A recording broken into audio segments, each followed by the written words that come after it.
Well, howdy there, Pipe Pals. It is I, the Holy Smoking Pipe Padre, coming back at you with a very special video, believe it or not. Got a lot of little things that, excuse me, I want to talk about today, to include a box opening. Very special box opening. I told this young man, one of the guys that's going to seminary, I think his name is Aaron, sent me a little package. We're going to open that up here a little bit, in just a little bit. Le housekeeping. I am smoking a Bulldog, and this is in honor of Hardcore Bookkeeper. I'm going to talk. He asked me a couple questions, and also Mr. Smoke Guy asked a couple questions. So today we're going to open a box and answer a couple questions on this edition of Holy Smoking Pipe Padre.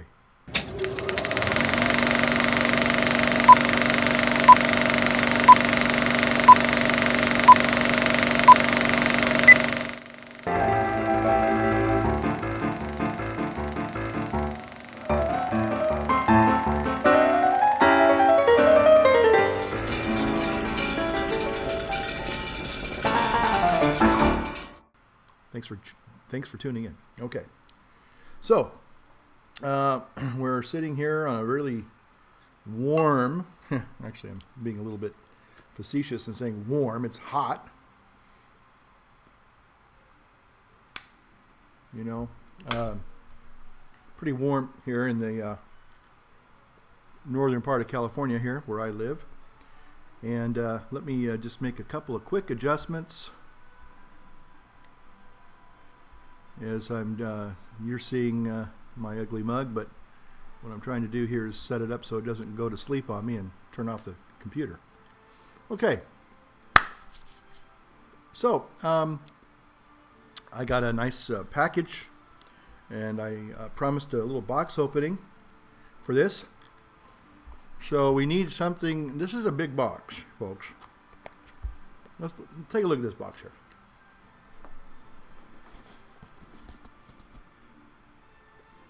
Yeah, it's a pretty big size box.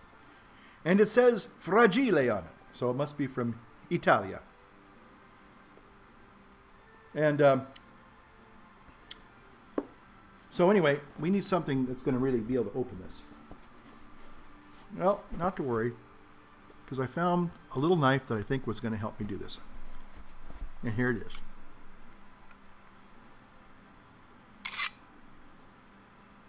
Can you say Roman dagger?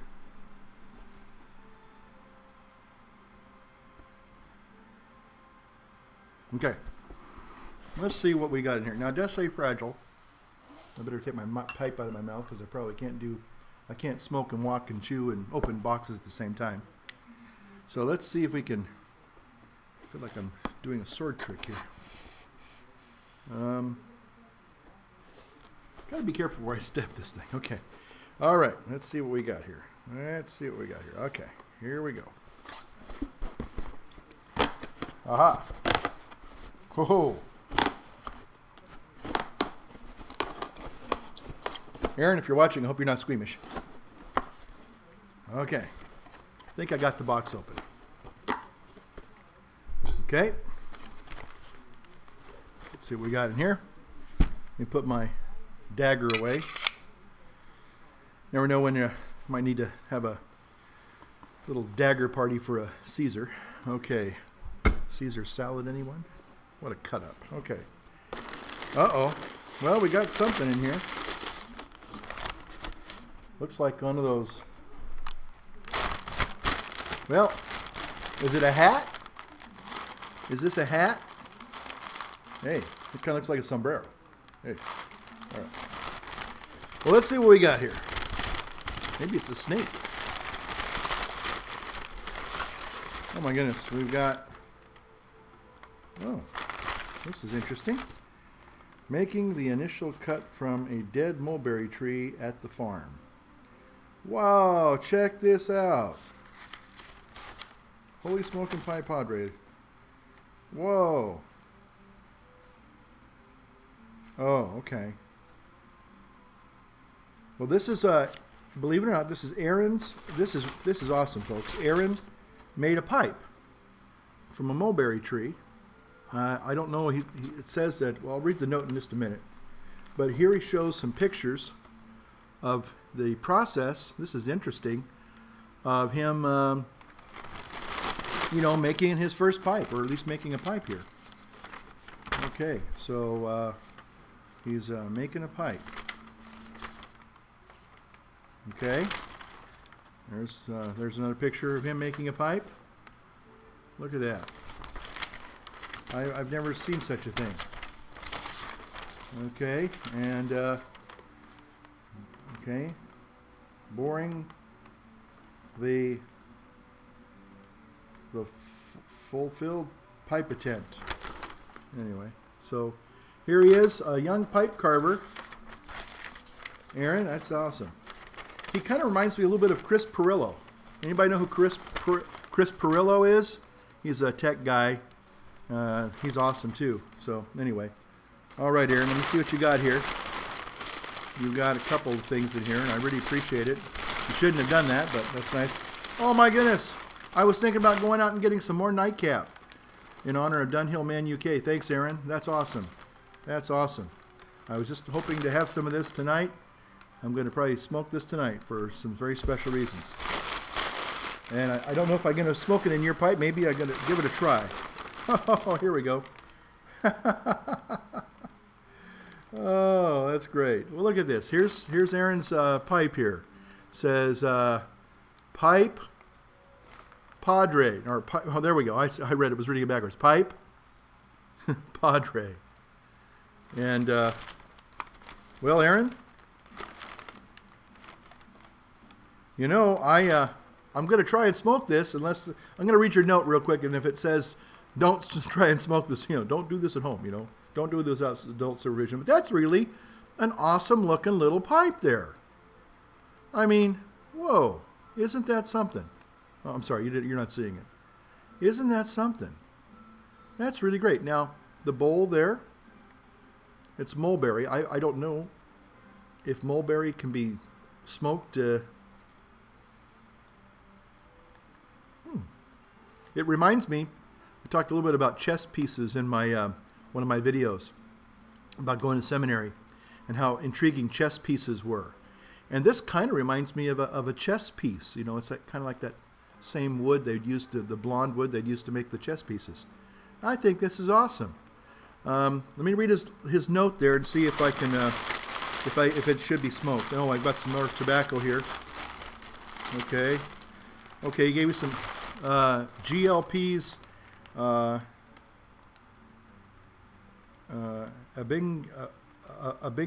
Abingdon sample. Never heard of that. Gave me some little samples here. A McClellan Best of Show sample. And Frogmorton on the Bayou sample. Well, that's awesome. That's awesome, Aaron. Thank you. Thank you very, very much. That is really something.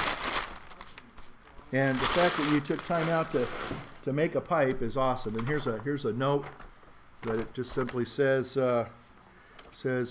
made for you. It is more of a decorative pipe than anything, and please keep in mind that I'm only an amateur pipe crafter.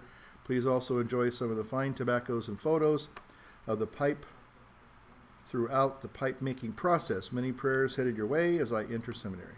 July 4th, 2012.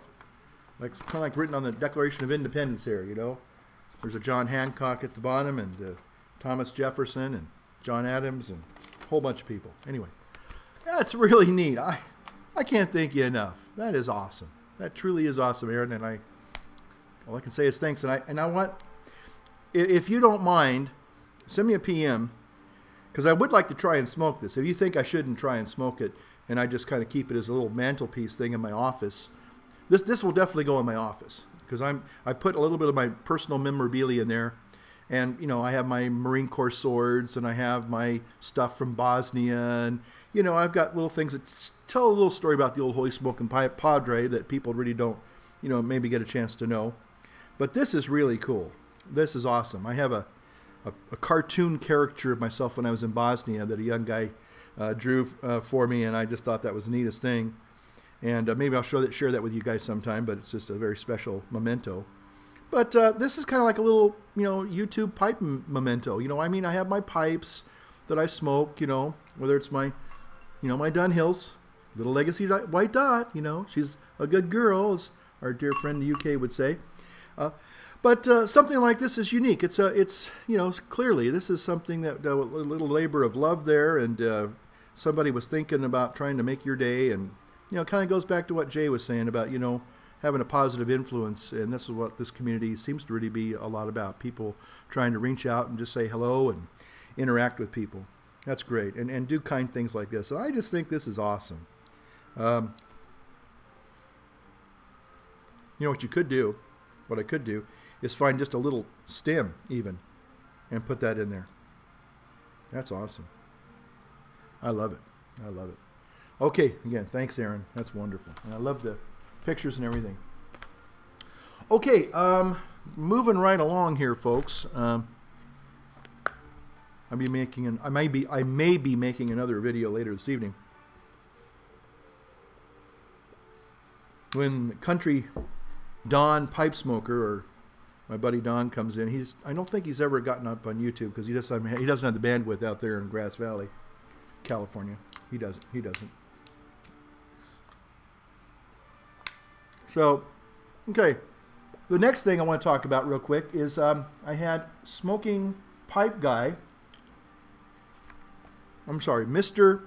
Smoke Guy asks, how does the MacBook Air compare with the MacBook Pro? Well, it just so happens, as I am making this particular video on my MacBook Pro, I happen to have, I'm going to have to put the pipe down because when I talk, I spew ashes everywhere. I'm spewing them all over my brand new MacBook Pro. Oh no. That's not good. That's probably not good. I have a little keyboard protector, but it's probably not good getting ashes on there. Okay. But I do happen to have in my hot little hands a MacBook Air, which I got, I think it was just last September or November. Anyway, but this is the MacBook Air. Is that upside down? That's upside down. You don't want to see it upside down. Okay, so there you go. And the thing about the MacBook Air is, what I love about it is this. Oops. Watch that. See that? I'm holding that with just one hand. And not only that, folks, if I had known this, I bought this, like I said, a couple of months ago. And normally, the MacBooks didn't really run the Pro software. That's why you have a MacBook Pro, so it can run the Pro software. Hold on a second.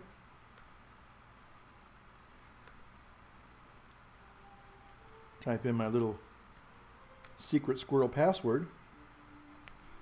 And there you go. Oh. Calendars up. Okay.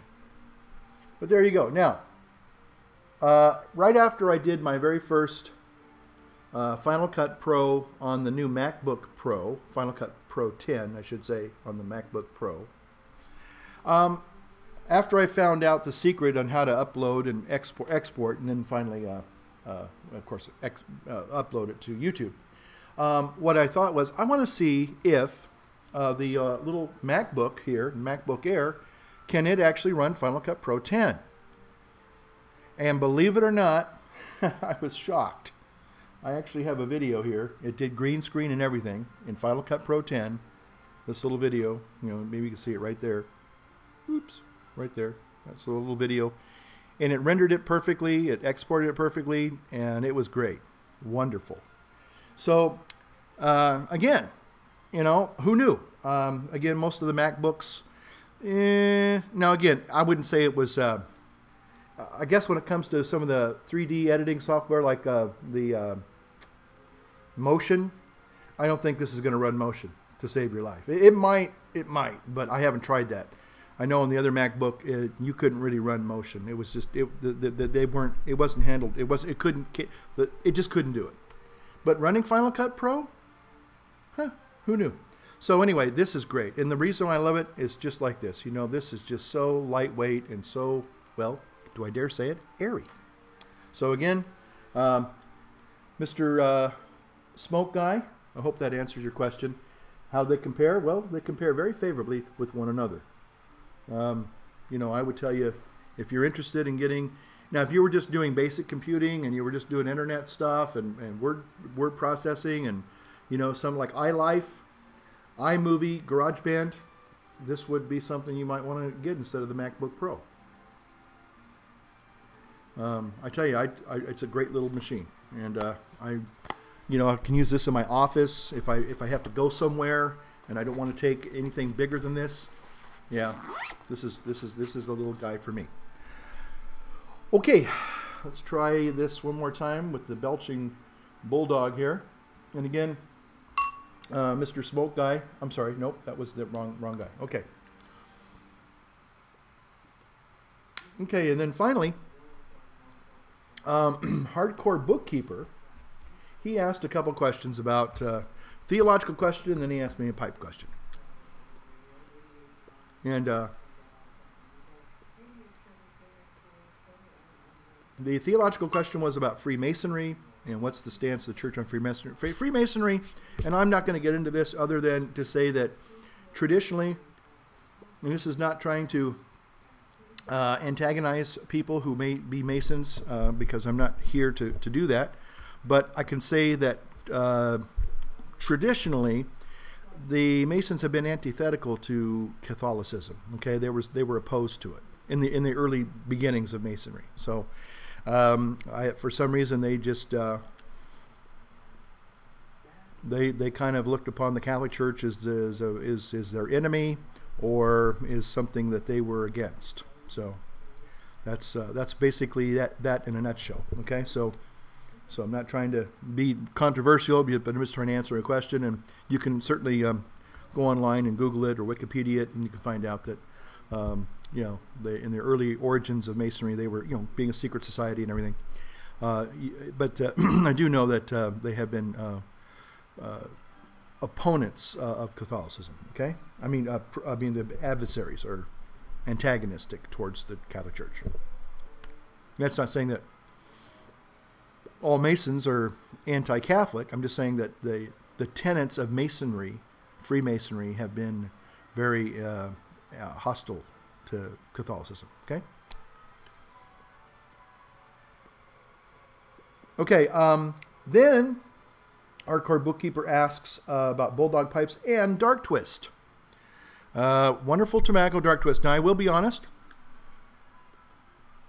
I'm not smoking Dark Twist, by the way. I'm smoking again Black Mallory, Rat Trace Black Mallory. This is the 10 I had about 11 years ago, but this was the opened one.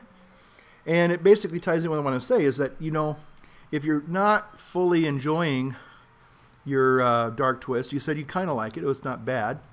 Well, that's a good start. Again, you want to make sure that you're kind of marrying a particular tobacco. If you want to get the unique flavors of that tobacco, marry it with one pipe, preferably a pipe that's really a good pipe that, you know, is going to give you a good smoke, and smoke nothing but that tobacco in that pipe. Okay, don't be mixing and matching things, because then you're going to get ghosting and all that kind of stuff, and you're not really going to taste the true flavor of that tobacco. I remember getting Dark Twist after seeing Herminator talking about it. I was at the Briar Patch and I went, "Oh, Dark Twist! Herman likes that one." And you know, when you see a friend pipe friend who likes it, and you kind of say, "Yeah, I'm going to check that out." So I got it. And my first experience of it was not that, I wasn't that sanguine about it. Not that I didn't like it, of course. It's just that I hadn't really gotten a chance to know it yet. So, and also you can cellar these tobaccos, and that helps you too. Okay, Holy Smoking Pipe Padre. I got the phone on the other end ringing off the hook there. So I'm going to go ahead and close this video down, and again say thank you for watching. And we'll catch you next time. Light up your world, light up your... Well, howdy there, Pipe Pals. This is a little epilogue here. Showing off and smoking my brand new Aaron Prebill mulberry pipe. And believe it or not, man, Aaron, I've got to thank you again for this special gift too. This Dunhill is awesome. Thank you so much. Love this nightcap. Oh boy, that stuff's really good. Okay, but I just well, about 20 minutes ago loaded this really unique and wonderful little gift here from Aaron. Look how nicely these two things go together. The Herminator pipe tamper with a little dowel with Aaron's pipe. Almost like they're made for each other. Look at that. Okay? Just love it. Just a little perfect combination there.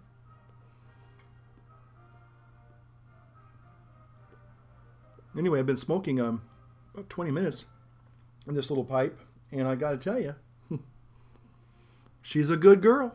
Got the little legacy white, well, she got the little legacy Cairo there. There we go, little legacy Cairo. There we go. Little alpha and omega there. But I will say, honestly, that this little pipe, and I'm surprised. To be honest, I know Aaron said it's more of a decorative pipe. I guess he didn't really expect me to smoke it. But it smokes extremely smooth. It has a very nice draw. And I'm impressed. It's a nice pipe, and I'm not getting any tongue bite. It's a smooth smoke, dry smoke, and it's delicious. I mean, and I think part of that has to do with the fact that it's a brand new pipe, and smoking this Dunhill, and usually it takes me a while, a couple bowls to get to where I really like the Dunhill again. But boy, this is just like a straight, beautiful. It's like breathing in mountain air. It's all pure. It's the real thing, folks. Man. So, Aaron, I'm telling you, Padres can have hobbies, and I expect, to take a little bit of encouragement that the old Holy Smoking Pipe Padre is actually smoking this pipe that you made. And I'm very impressed, and I wanted to say again, thank you very much. Awesome pipe. Thank you so much. So, light up your world, light up your Prebill. Thanks, Aaron. Bye-bye.